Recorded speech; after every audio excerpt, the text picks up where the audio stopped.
believe if I say that once Pooh, it means Kareena, was so mad in love with a guy that she left literally a non-veg food and become a vegetarian. Well, ये गाय कोई और नहीं बल्कि our original Shahid Kapoor हैं. Well, इन दोनों की love story में with a breakup story ऐसा क्या क्या ट्विस्ट एंड टर्न्स हुआ, मैं ये सारी की सारी चीज़ें आपको इस वीडियो में शेयर करने वाली हूँ. If you know that Kareena ने अपना डेब्यू मूवी एज अ पू किया था कभी खुशी कभी गम में, जिसमें कि उनको एक big band Karan Johar movie में इंट्रोड्यूस किया गया था और वो अपनी पहली ही मूवी से अच्छे खासी ऑडियंस को गेन कर चुकी थी. वेल, अगर हम शाहिद के बारे में बात करें तो Shahid on the other hand बहुत ज़्यादा स्ट्रगल करके ऑडिशंस पे ऑडिशन दे के उनको बहुत मुश्किल से मूवी मिली और उन्होंने अपनी पहली मूवी इश्क विश्क से किया, जो कि वो अमृता राव के साथ मूवी कर रहे थे.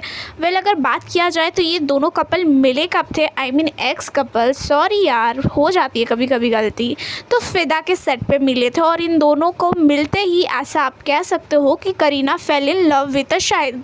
वेल, शाहिद का चार्म उस ज़माने में कुछ अलग ही लेवल का था, आप कंपेयर कर ही नहीं सकते हो इस ज़माने के लड़कों के साथ.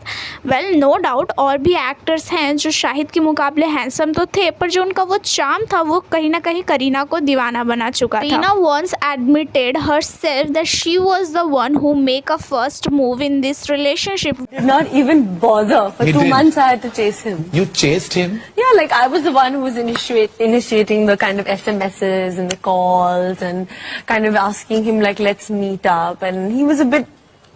You were Yeah, playing not hard to today. get, Shahid? No. It's just the way He's he is. blushing. Yeah, just the way he So is. what happened then? Finally you got him.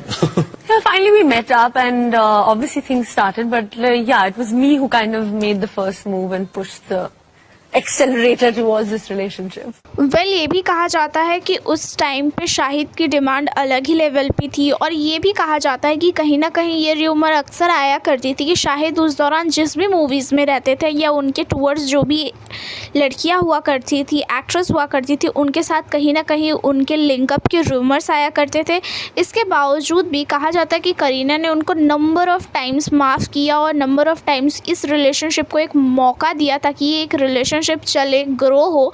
और क्योंकि Kareena was the first who was really initiated and not only initiated guys, ऐसा भी कहा जाता है कि उन्होंने अपना पूरा बेस्ट दिया कि ये रिलेशनशिप वर्क करे. बट कहीं ना कहीं जो कमिटमेंट की इश्यूज़ थे वो शाहिद के साइड से कुछ ज़्यादा ही थे, क्योंकि अगर वो सीरियस नहीं होते तो बार बार ये लिंकअप के रूमर्स ऑफकोर्स नहीं आ रहे होते. आई एम नॉट सेइंग कि हर रूमर सच होता है, बट बार बार कुछ ना कुछ अगर कहा जाता है ना कि अगर धुआं उठ रही है तो कुछ ना कुछ आग तो ज़रूरी लगी रहती है. इतना सब होने के बावजूद भी इनके जो पेयर्स थे करीना और शाहिद को जो इंडस्ट्री में इतना ज़्यादा लव मिल रहा था, इसीलिए आप कह सकते हो कि इन दोनों की अनगिनत एक दूसरे के साथ कई सारी मूवीज़ भी है. बट वही 2006 की अराउंड ये जो र्यूमर का बॉम्ब था वो फट गया, क्योंकि तभी विवाह पिक्चर आई थी और विवाह पिक्चर की केमिस्ट्री तो आपको याद ही होगी, जो अमृता और शाहिद ने एक दूसरे के साथ काम किया था.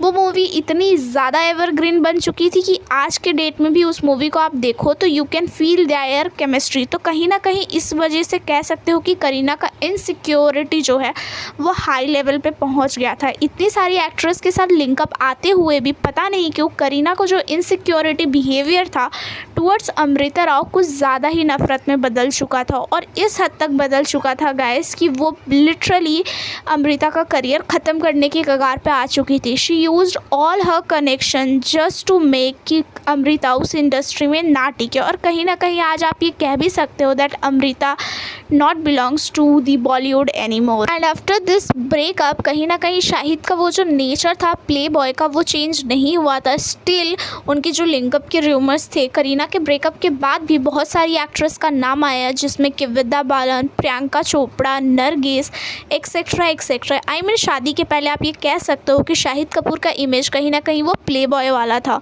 Well, on the other hand अगर हम सैफ अली की बात करें तो करीना और सैफ जैसे ही एक दूसरे के साथ रिलेशनशिप रिलेशनशिप में आए, Saif was so much committed with her. I mean Kareena जैसा डिज़र्व करती थी लाइफ पार्टनर, कहीं ना कहीं वैसे ही लाइफ पार्टनर शाहिद साबित हुए।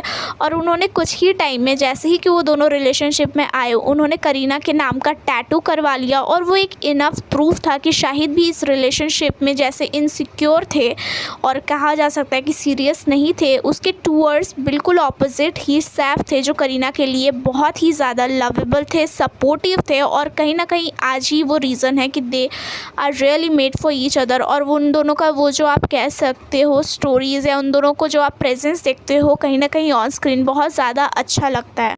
सम people are really not meant to be together. इस स्टोरी को देखते हुए आप ये कह सकते हो, इतने ज़्यादा एफर्ट्स और इनिशिएटिव करने के बावजूद भी करीना जैसा कैरेक्टर, आप कह सकते हो कि फिर भी उनको वो चीज़ नहीं मिली what she was asking for, और उन्हें वो तब मिला, एक दूसरे इंसान के साथ मिला, and now she is happy. तो आप ये कह सकते हो कि जो भी होता है वो अच्छे के लिए ही होता है।